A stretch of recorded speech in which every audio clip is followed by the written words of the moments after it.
Okay, January, I need you to be honest I with try. me. I know you will. How many books on your shelves have you not read? Are we talking about that I'm going to read soon pile or the it's been 5 years and I still believe in myself pile? Exactly. But today we are going to be talking about something that feels slightly controversial in the book world. Letting go of books! Yes. As library professionals who love books, who work in buildings full of books. And who also remove books from shelves professionally. We do. Uh-huh. We literally declutter for a living. And yet at home, it's slightly a different story. Yeah. So today's episode is about decluttering books, or as we refer to it in libraries, weeding. We're talking about why it's so hard to part with books, how libraries spring clean our collections, and how you can curate your shelves without regret. No shame, no minimalist pressure, just thoughtful editing. Because your bookshelf shouldn't stress you out. It should inspire you. Exactly. Let's go. Let's get into it.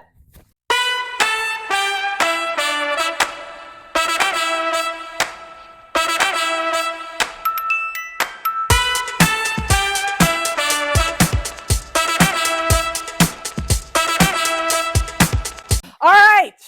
Decluttering books. How difficult is this topic? It's extremely difficult. You know, it is. And people, for whatever reason, books, it's a special topic when it comes to taking books away and disposing of books and, all the things that go with it. Yeah. And you would think that as librarians working in a library, that it would be an easy thing to do, maybe. I know that a lot of people, when they're cleaning out their bookshelves, they will bring their things to us. And we'll be talking about the criteria and talking about that in further detail as we go along. But it's like, it's one thing to be weeding in a collection that is focused on community needs and things we don't necessarily read ourselves. There's an expertise that comes with doing that particular task requires. But that is a totally different kettle of worms from our own personal collections. Worms come in a kettle? If that's a mixed metaphor, then whatever. Ever. Yes. All right. I mean, fair enough. Kettle of worms. Okay. Kettle of worms. It's doing the personal collection thing is a lot. So we're going to talk about today how we do what we do as a library, and also, what you may want to do, what you maybe can take from us for decluttering your own personal collections, and what you can do with the books you declutter. So That's fair. it's a good time. So why do you think it's so hard to get rid of books?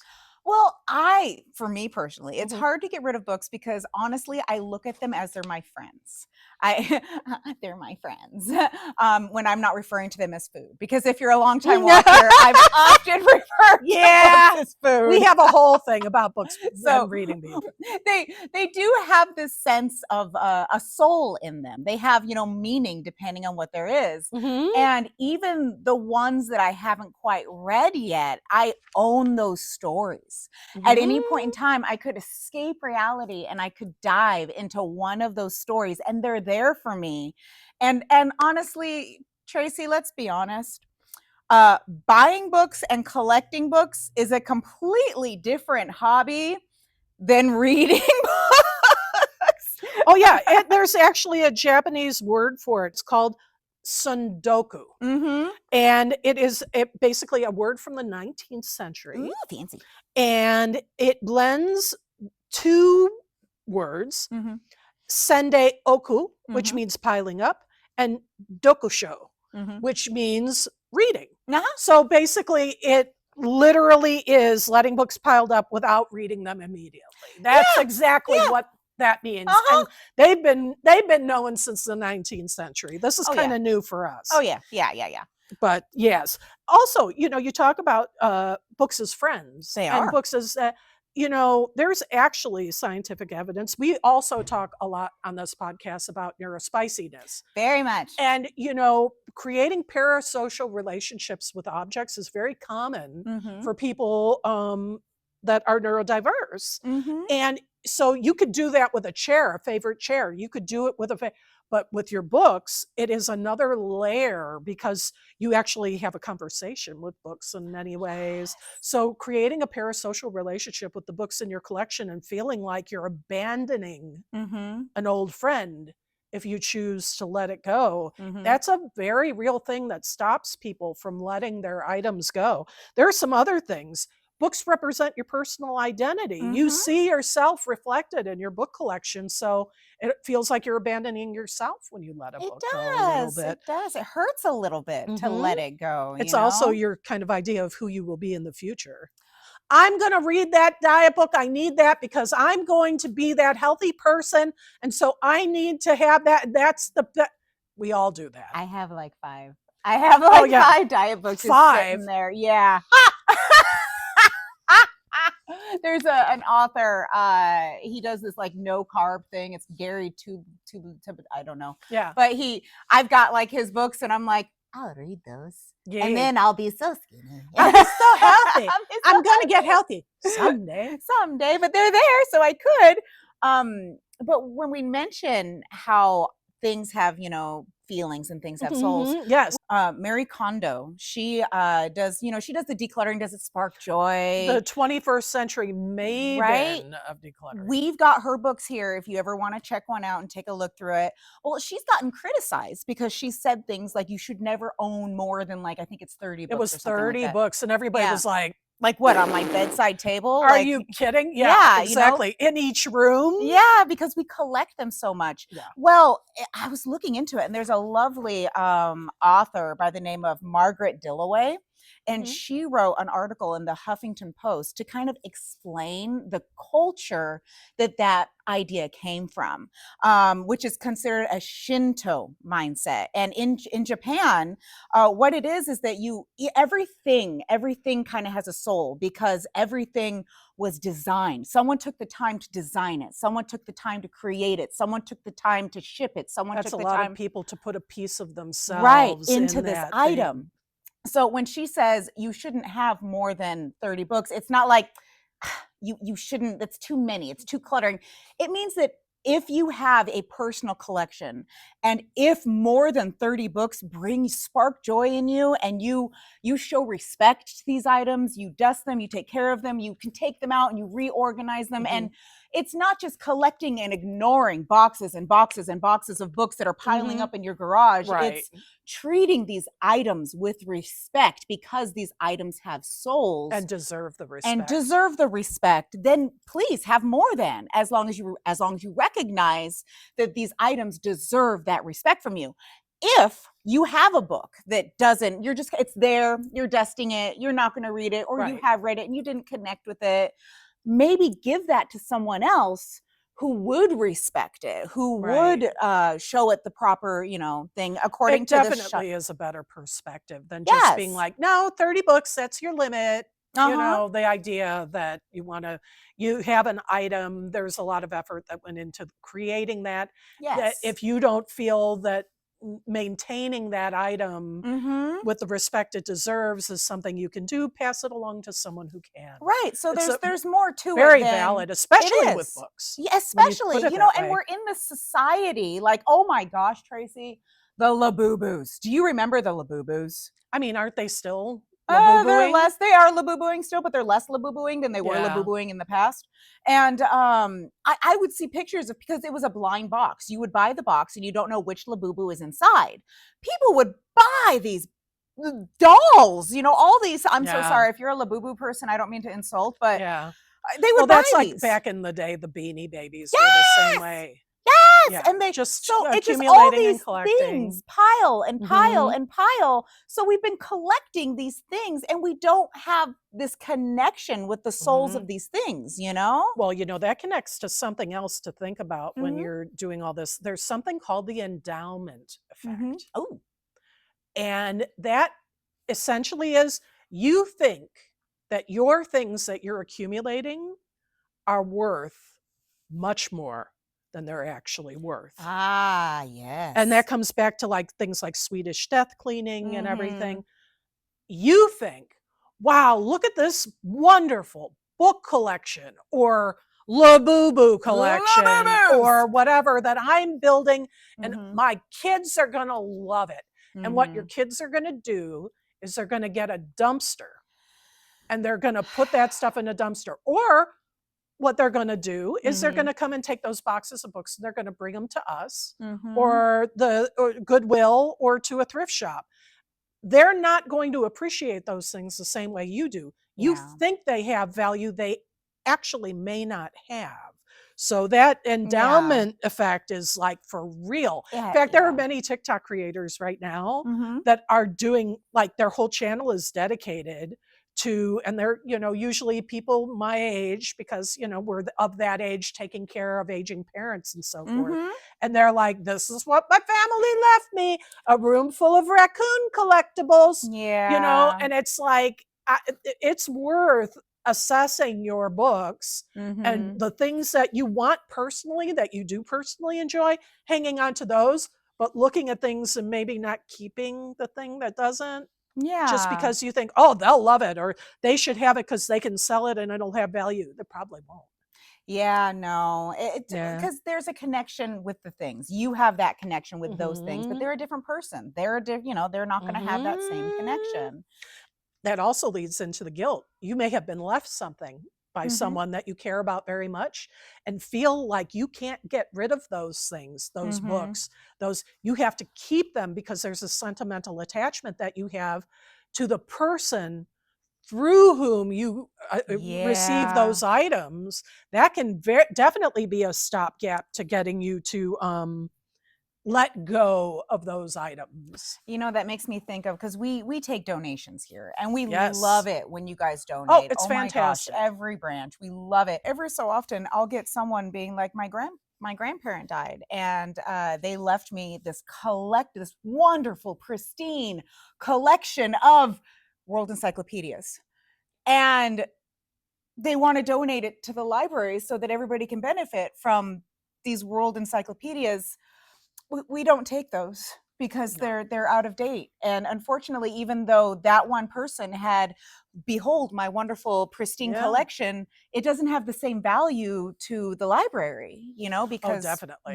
we've been updating our information. We've been trying to stay with common current trends, and that doesn't quite fall in there. And I always feel so bad when Yeah. I'm like, I am so sorry, I can't take this. And they said, well, why not? These are beautiful and pristine. I'm like, yes, I agree with you. They're Mhm. gorgeous.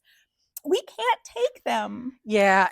This sort of is a great segue into how libraries make the decisions about what to keep and what to let go of. Mm-hmm.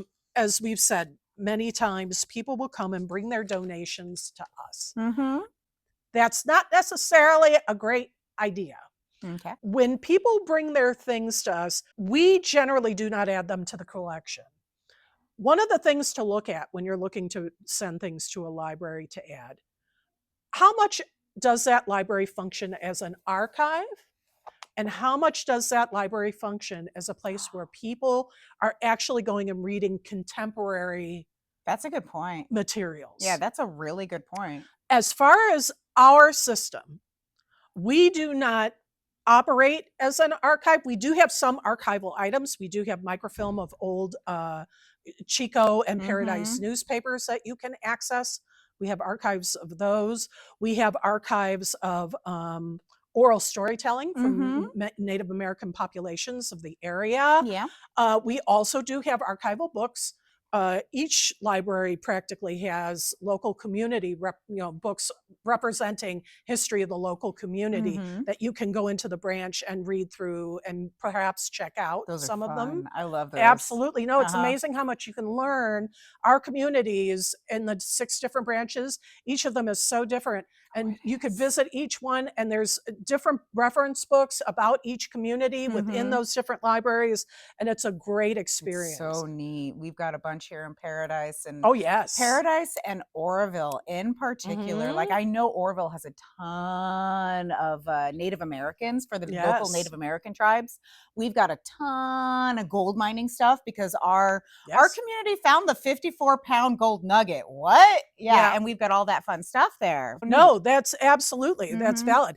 But the other thing to keep in mind about Butte County, because this is such an important region, this is such an important area to California history, there are many historical societies, genealogical societies, etc., that operate outside of the library that function more as archival repositories than we do. Yeah. Our main function is to focus on providing the community with contemporary, current material that is valuable for them for their day-to-day living. Yeah. It is, it's the fun stuff. yeah. So those archival materials that you might have, when you do bring them to us, what likely happens is they go to our Friends of the Library group, and they are entered into the book sales that each of our groups provide for the communities. But that's not a bad thing. No, it's a very good No. thing. It helps the funds from those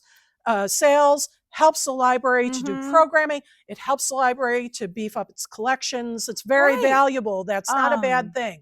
But they do their criteria. The books need to be in saleable condition. They need to be clean. Yeah. They need to be no bugs, no garage, no moisture damage, no mold. And Yeah. so in case you didn't know, mold is contagious and it travels. It's dangerous. Yeah, it it's travels extremely from dangerous. the pages to the other books to your lungs to, you know, all that fun stuff. It spreads, it grows. It does. And we, every so often, you know, someone will die, and whoever they leave their collection to will go through. And if it wasn't like, you know, you take care of everything and they just kind of have been boxes in the attic or the garage, you know, they'll come in and they'll have pages falling out, and they'll have, I can't tell you how awful it is to open a book and have creepy crawlies, or to open a book and have mold, or when people leave donations outside and I open the box of books and there's a mouse.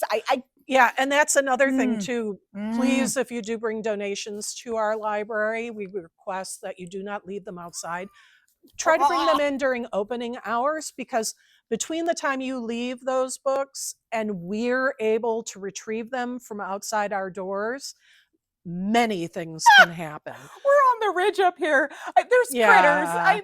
Please, I love you. Please don't hate me. Yeah, but even like outside of here, there's, you know, everywhere in the county, there's so many things. Those books can experience so many things. Oh, I know. And it's just best to deliver donations during our opening hours. Otherwise, we have to recycle those books. We can't take the chance of keeping them. No. But so those are the things that you can do with your particular books when you want to when you're looking to declutter and you see the library as being part of the process for you. Just keep those things in mind.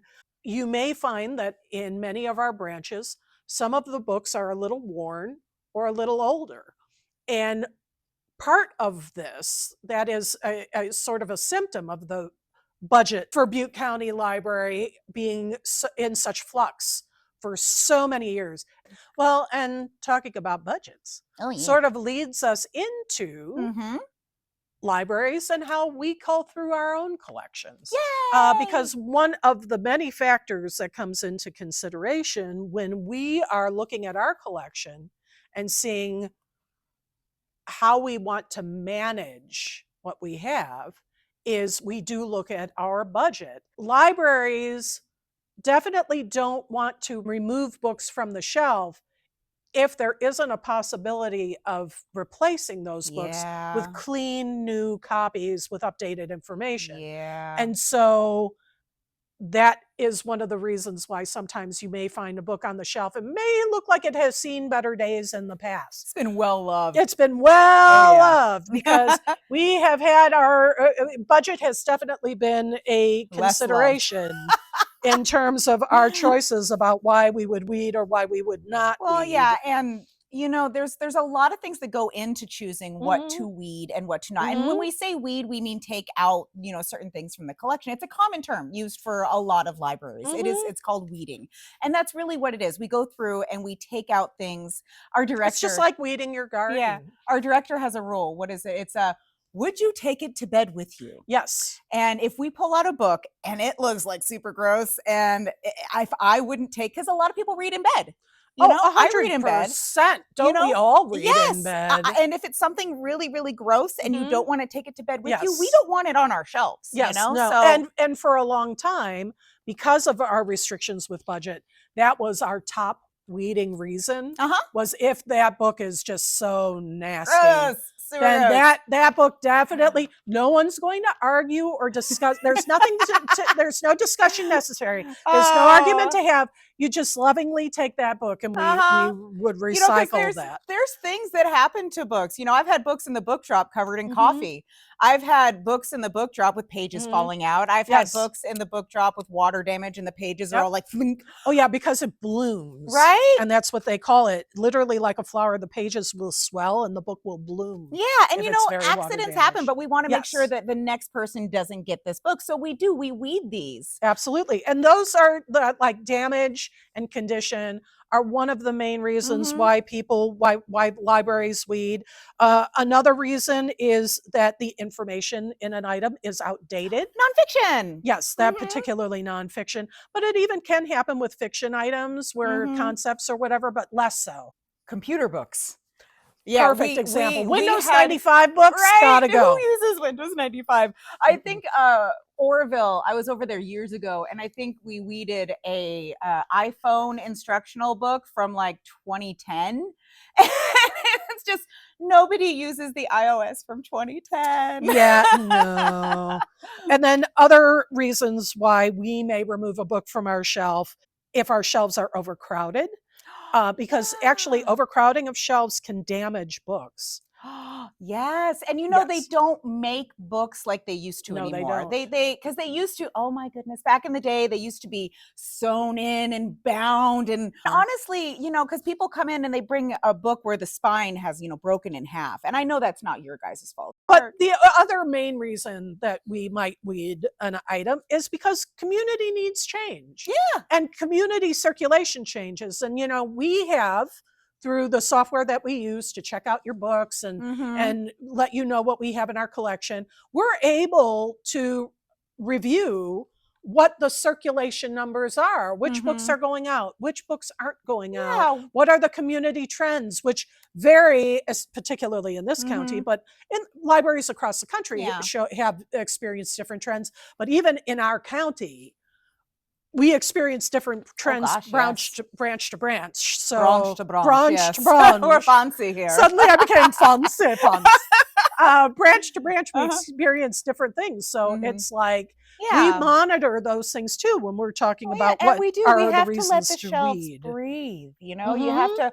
Our buildings are lovely and I love them very much, but they don't expand when the collection expands. Mhm. It's not like your favorite pair of elastic pants that you wear during Thanksgiving, where if you eat all the things, it's Mhm. okay because you got elastic down there. Yeah, exactly. Our- You're our- prepared. We're prepared. No, the building doesn't expand with the book collection, you know? Yeah, And no. so we need to go through and we take out things that haven't gotten loved, you know? Like Kondo says, if you appreciate it and you love it and you treat it right, you know, then keep it because it sparks joy. If no one in our community has loved this item, we can't keep it, you know, Yeah. because we have our like I said, our building does not expand with our books. We need that We need space that for things space. that the community does love and the community Mhm. will read. That's right. Mhm. And so, what are some of the methods that we use? Mm. One method that has been used by libraries, you know, for many ages, that might be useful to you, because we tend to use our reports that we have. Mhm. We tend to use software, Mhm. third-party software that gives us an idea of circulation numbers and things like that, and Mhm. that's what we tend to go by. But for many, many years within libraries, there was a method called the CREW method that Mm. was the industry standard for managing collections. CREW is an acronym, and it is for continuous review, evaluation, and weeding. Ooh. It was developed in 1976 thereabouts by the Texas State Library. It was actually a manual that was provided that people could download. Mhm. The last time the manual was updated was in 2024. The manual is no longer being updated. It has been archived, but you can find old versions of the manual online at different places. And it used the criteria that was another acronym, MUSTY. Okay. Of course, they use the acronym MUSTY when it comes to books. It's like when you look at a book, and this is great criteria to use for your personal collection. Is the information in the book misleading? Is it inaccurate? Is it biased info that doesn't fit for you anymore? Is the item ugly? Is it worn? Is it damaged? Yeah. Has the information been superseded by newer, better sources that are available? Is it trivial?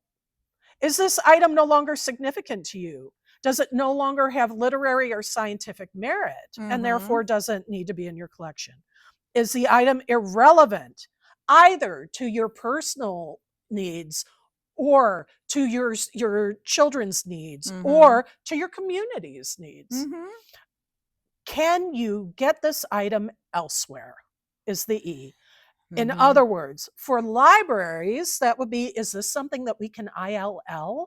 Is there another library that has this item in its collection? Then we do not have to keep that item. Then if we can get it from other libraries.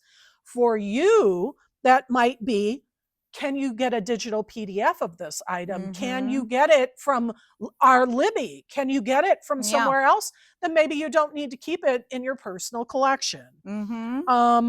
Some factors that we consider within that are the needs and demands of the community, the availability of more suitable material, our budget, the degree to which we serve as an archive, as I mentioned earlier, the future usefulness of an individual item, whether it's available, what is the availability in general on the topic on the internet or through other sources? Does the book, does removing the book silence a marginalized community? And is the item part of a series where if we remove the item that it would might upset the series, for the community to be able to read through? So that's in a nutshell, in a speed round. See, that's the things we consider. What I do a couple of times a year, because I've mentioned this before. If you've watched this podcast, you know that I survived through the campfire and all my books got burned. Sad. Yes. So now I have this thing. I have this mental thing where I love to buy my physical books because, they have souls, they have spirits. They're my friends when I'm not eating them. And even when I am, they're still my friends. And what I'll do is I'll buy, when it goes on sale, I'm not going to pay more than $1 or $2 for it.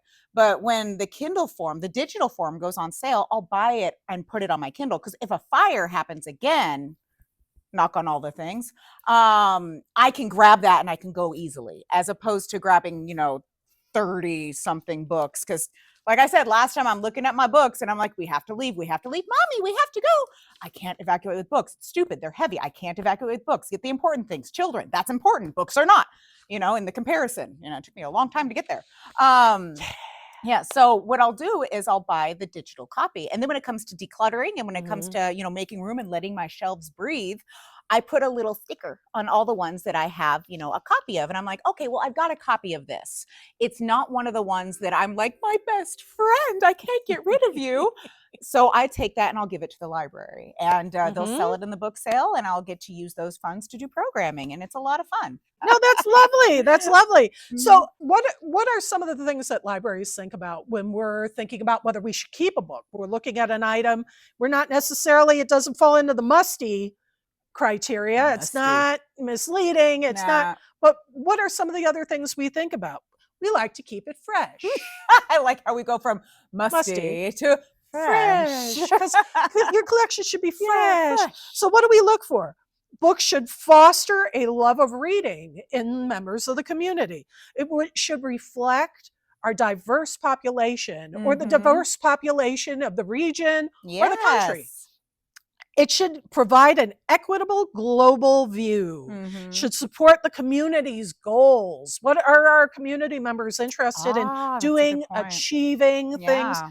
And it should be a high quality text. And what a high quality text is: accurate and current.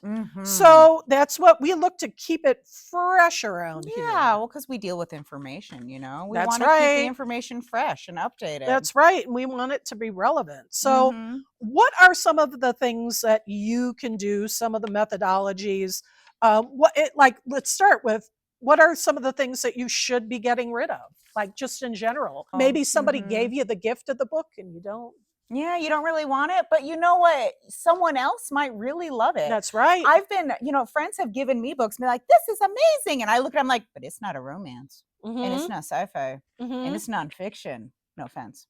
None taken. So I'll because a lot of people, we all have different reading tastes. We all have different, styles that we do. And what brings someone else joy might not bring me joy, but might bring someone else joy, There's also sometimes that thing you thought was going to bring you joy, and then you start reading it and you're like, oh my And we've talked about this before. You might buy a book and you might regret that purchase, and you may be like, don't be afraid to let it go. Yeah. Don't be afraid to pass that book on to someone else. You don't need to be like, I bought it, I'm keeping it. Yeah. No, I can't do that, because once I read a book and it like leaves a bad taste in my mouth, every time I pass it on my bookshelf, I'm like, I remember what you did to me, like, oh, Outlander. I can't even walk past that author without going, I know what you did to me, you made me feel feelings.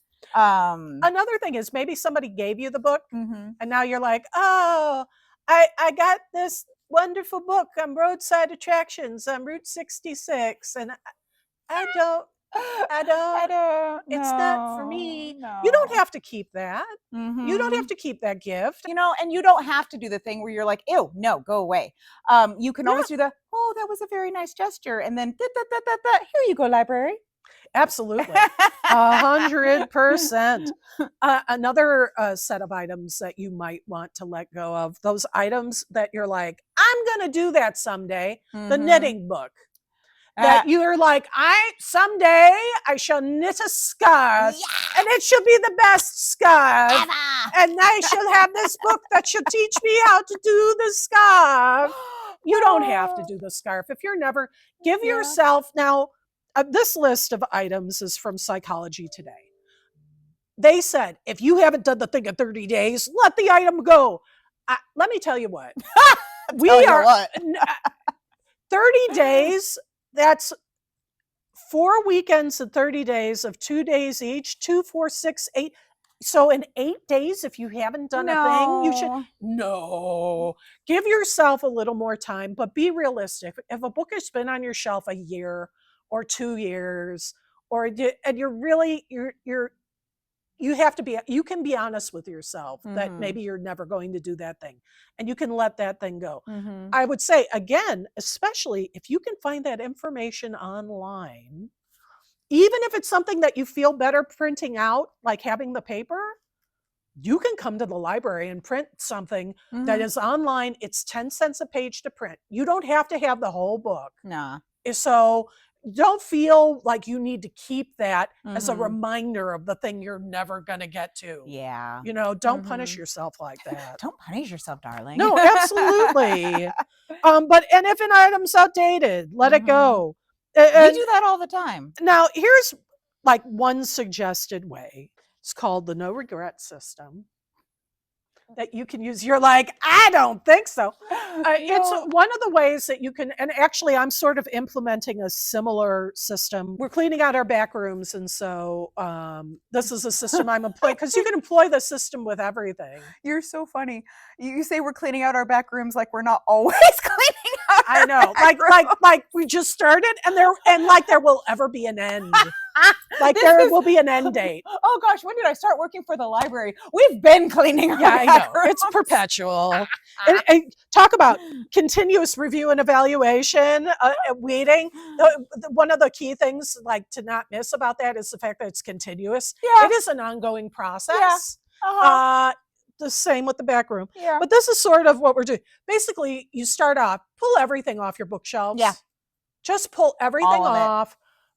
I mean, for obvious reasons, we don't do this at the library. This is not how we do, but this for you, it's a smaller collection more than likely. So this would be effective. Pull it all off, sort it into piles, divide the piles into the items you love, the items you're going to read and be done with and pass on to someone else or to the library. You know this ahead of time. The items that you haven't read and that you haven't read it and you're on the bubble and you don't know that, and the sentimental items that the gifts, the things that you've inherited, etc. Then don't ask yourself if you should get rid of it. Give yourself a time limit. Are you going to read this item within that time limit? Would you move the book? Would you want to pack this to move to a new house if you were going to move? Could you borrow it from the library? Could you get a digital copy of that from somewhere? And is the idea of reading that book aspirational? Is it that copy of Ulysses, the James Joyce, and you're like, someday. Not today, but someday. or is it actual? Is this something that you are actually going to put the time and effort into?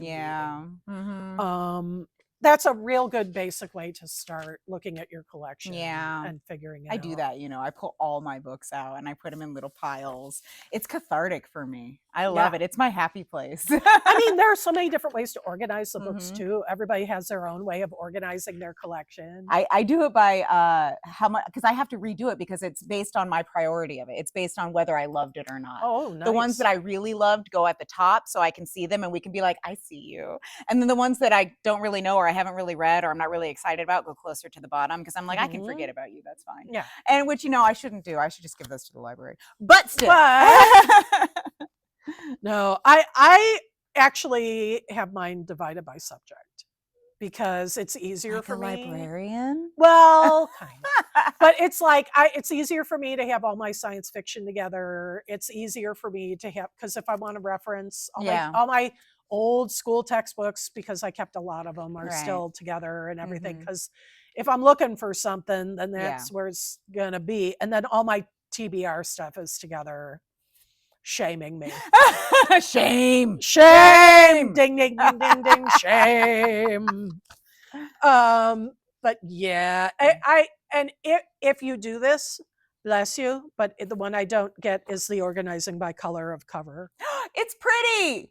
I don't do it because I can't find anything. But I'm like, it's so pretty. I can't. And then you put some twinkling lights on there. Maybe a little Grim Reaper with a cup of tea. I mean, I had the twinkling lights when I did, my library was set up and everything. I had all that, but by color, I just like, how is that? How am I ever supposed to use that collection? It looks pretty. It looks lovely, but I'm in there too much. I can't have things like that. I need to find things. I need to be able to find it. So what do you do with the books you get rid of? What are some of the things that you can do? Well, you can donate to the Friends of the Library. We're happy to take those books and we're happy to enter them into the book sales. We're grateful for that. You can take them to little free libraries in the community and use those, put them there. We've got quite a few of those. Yeah. Absolutely. There's book art. There's book art. Talk about book art. There's a couple of different ones. What I've done is, which I guess would kind of be like under the recycle thing. It's one of the things you could do. Reuse, and close the loop. Sorry. No. It's the youth librarian is always only ever that far away. I'm always singing and they're always making fun of me. It's fine though. We've had a couple of different things. I remember that there was one employee that folded the pages so that it like made a tree during Christmas time. Yeah. So we have these books that we can't use anymore, and instead of throwing them away, he just kind of folded each one so that when you bended it just looked like a little tree. Nice. That was beautiful. I've done I think one of our branches right now this month is going to be doing book bouquets. Oh yeah, something like that. And then I did a blackout poetry with teens one time where we took pages out of a book that I was going to throw away, and they used the words and they took a Sharpie and they just kind of like redacted the stuff they didn't need, and then the remaining words read out like a poem, and that was a lot of fun. Absolutely. It's really creative. I mean, we even had a program recently, an ugly art program, where someone used shadow boxes. Yeah. If you have a favorite book and it's looking a little worse for wear, but it's a favorite book, think about taking some of the passages, your favorite paragraphs or your favorite, and making art with those that you could Yes. put on your walls in a shadow box, something like that. You don't necessarily have to keep the whole book, but you could keep the spirit of the book Right. within your home rather than just, the whole item. It's another creative way of dealing with it. I mean, the other thing you can do is books are giftable. This is You very keep your true. things in good condition. You could definitely pass it on to another reader that that would appreciate that book directly. You don't have to do it just by going to a used bookshop, which is definitely also another option, a thrift shop or a bookshop. Yeah. But you could just find somebody who would really appreciate that book and just gift it to them directly. It's a wonderful way to show how much you care about somebody and to build relationships. Yeah. It's great. And if you're worried about regretting letting go, honestly, people regretting letting go of books is rare. This is why libraries exist. If there's something you let go of and you really want to revisit that book or whatever, contact the local library. We can always get, do a purchase suggestion or whatever. There are Yeah. digital copies of books that you can access, as I've said. And I mean, worst comes to worst, you could always rebuy the item. Yeah. They're But not that expensive. I mean, okay, don't get me wrong. One book is not that expensive. If you go to Barnes and Noble and you load up your cart, you're gonna, spend hundreds and hundreds of dollars on books. That's why we exist, so you don't have to do that. yes, Yeah. But I mean, if it's something that you love and you've checked it out over and over again, I mean, you could just, buy it. And then it would spark joy, and you could, you treat it with respect and do all the things. that's right. Mm-hmm. But we encourage you to let your shelves evolve. Yeah. Curate your books. You don't have to hoard them. No. You could even rotate seasonally so that those items that you want to read, the cozy things in the winter, Yeah. the beachy things in the summer. I love Or doing some that. people love doing the opposite. You want to read beachy Yeah. when you're freezing. It's freezing out. You want to I've read done about that the too. cold. Yeah. And then just give yourself the space by letting go of some of the stuff that you're not really going to read, some of the stuff that you're just on the bubble about. Yeah. You can really give those books that you do love the space. You could face them out, make little displays in your home. Yeah, it's actually really relaxing. Give it a Yeah, and try. fun to be able to look at your Yeah. bookshelves and go, oh, I love Yeah. that. Absolutely. And remember, bookshelves, like buildings, they are not elastic pants. They don't expand, as you need them to. You gotta make the effort to let your bookshelves breathe. Absolutely. That's how you show these things the respect that they deserve. That's right. Yeah. Yeah. Okay. I feel personally attacked, but in a healthy way. That's the goal. Gentle librarian accountability. I think my biggest takeaway is that keeping every book just in case isn't actually security. Yeah. It's okay to let your shelves reflect who you are now, not who you were 5 years ago. And if you release something and regret it, that's what libraries are for. facts. Exactly. Go to your local library and borrow it. No shame whatsoever. Thanks for listening to Library-ish today. Bye. Bye.